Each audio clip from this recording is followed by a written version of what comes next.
If you're dedicated to the local food movement, add Bluebird Flour to your shopping list.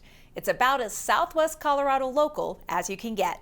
You're watching the Local News Network, brought to you by Big O Tires in Cortez, an express employment professional serving the Four Corners. I'm Wendy Graham Settle.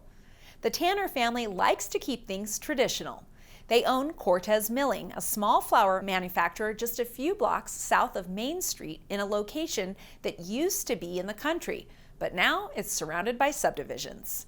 Since the late 1950s, they've produced Bluebird Flour, made from high-altitude wheat grown in the Dove Creek area and milled in Cortez. And to keep things traditional, it's packed in cotton sacks imprinted with the Bluebird logo. The family produces enriched white flour, stone-ground whole wheat flour, and cornmeal.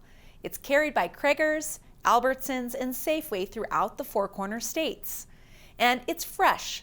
Flour is ground, packaged, and often ships out the same day. The company produces about 40 tons of flour a week with 17 employees.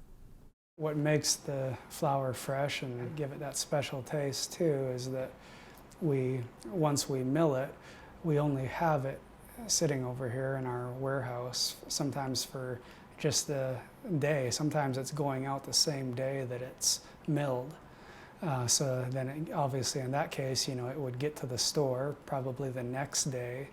So people could potentially buy a bag of flour that had just been milled the day before, which gives it its good fresh taste. High-altitude flour has a higher protein content that adds to its flavor, and the freshness maintains that flavor. Fresh flour absorbs more liquid. Fermentation occurs faster because of the nutrients and sugars in the flour. It produces a finer crumb and, well, many cooks and bakers swear it just tastes better. Processing grains into white flour is relatively simple. It starts by tempering the wheat berries in water to soften the husks. The softened wheat berries are ground up in rollers, then sifted to remove the bran husks. It's sacked and packed and on its way to the grocery store that day or a few days after milling. If you'd like to know more about Bluebird Flour, visit the company's Facebook page at Cortez Milling. Thanks for watching this edition of the Local News Network. I'm Wendy Graham Settle.